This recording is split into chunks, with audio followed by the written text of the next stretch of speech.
Mass, this army came. Oh my God, it scared the heck out of me. They came with guns, and they were young soldiers. I mean, I'm talking 16 years old, and they looked like it, and barely carried the thing. The gun looked heavier than they did. But I noticed they wouldn't come into the chapel, and it was not a lot of room anyway, but the priest had told them in Spanish that they couldn't come in if they had their gun, because guns weren't allowed in the church. I thought, that guy's got a lot of huevos, I mean, how are they going to, man alive. So I was in the church, and I thought, this fool, we're all going to get shot, they're here to kill us, But this was my fear. And this is one of the things I found even in the neighborhood. Fear can really distort vision. And so I got up and walked out, and it was black all over the place. It was dark in the night, and you couldn't see anything. And I was able to, from the candlelight coming through the sticks in the chapel, I could detect the gun and the soldier, and I said, "Buenos noches," and he just grunted at me or something. I thought, oh, this is it. But it was during the Our Father, and I thought, what a great time to get killed during the Our Father, right?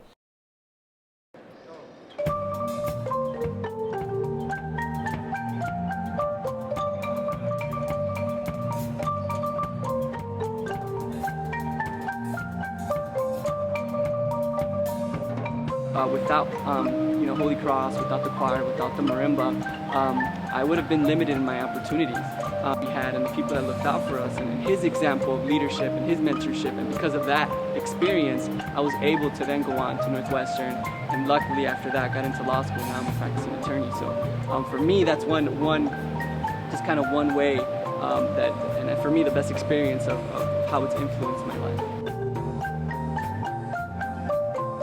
I will be with the marimba. I was later as a troublemaker. So I was exposed to involved with gangs. So then he told me, hey, join the fire. He was in my back always. And that's how I decided to join the marimba. He told me later on to join it. Without it, then I would have been right now either in jail or dead or something. All that happened. But the fear in me was so great, as a young person, didn't know these things. I went back to my hammock, and just as I got in the hammock, we were between trees, these kids brought out some marimbas and started to play them. And it was the best sound ever in the world. And right then the moon came out from behind the clouds, and it lit up everything. So there was music and light, and somehow that seemed to match for me. And I thought, when I get to Chicago, I'm going to get a marimba. That stayed with me the whole time. So that's a whole other story. But I got the marimba, and we started playing at Mass. And then I moved it over here to Holy Cross when I was transferred from St. Francis. I thought, well, I'll leave it here. The priest could use it. And when I came back to Holy Cross in 1990, 3 guys or 4 guys played it, and that was it. They only played a couple songs. And within 3 months, we had them playing every song at Mass. So that's how I got engaged in the marimba church. It's considered a sacred instrument. I'll tell you a couple things about the marimba. The wood is rosewood, and each piece of wood, according to the Mayan belief, holds music, and it's our responsibility to bring the best out of that piece of wood, the music. And we kind of treat our young people that way. We got to bring the best out of each young person, and it's our responsibility to do that. So if they don't make music, it's our problem. That's one approach for me.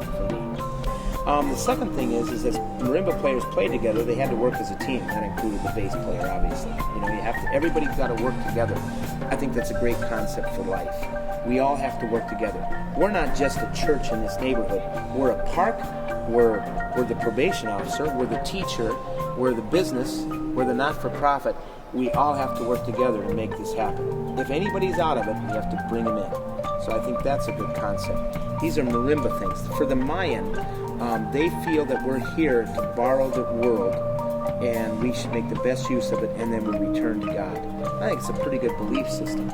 So I like the marimba because of its natural quality. I notice that kids love it because it's a percussion instrument. They can strike it, they can hear something, they can produce something.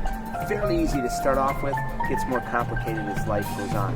And now today we have like 45 marimba players. How do we start playing for events outside? Well, a man came during Mass one time and he said, hey, can you play for my wedding reception? And I said, well, we only know religious music. And he said, that's okay, they're all gringos, they're not going to know the difference. They won't even know what kind of music you're playing. And I thought, well, I guess we could do that. So we went to the wedding reception, and there we were playing Pescador de Hombres and all these church songs. And some guy came up, and he was an African-American, and he said to me, do you know Spanish Eyes? No. He says, you ever heard of Lionel Hampton? Great percussion player, xylophones and marimbas. And he showed us Spanish Eyes, and that's when I realized, geez, we can play other songs on the marimba. So we started learning La Raspa, was one of the first ones, and Cucaracha. And as soon as we started learning those songs, we started to play for an event. I think by 1992, 93, we were playing for 6 or 7 events a year. By 94, 95, we played for about 30 events a year. By 1996, we played for 100 events a year, and that has never changed since.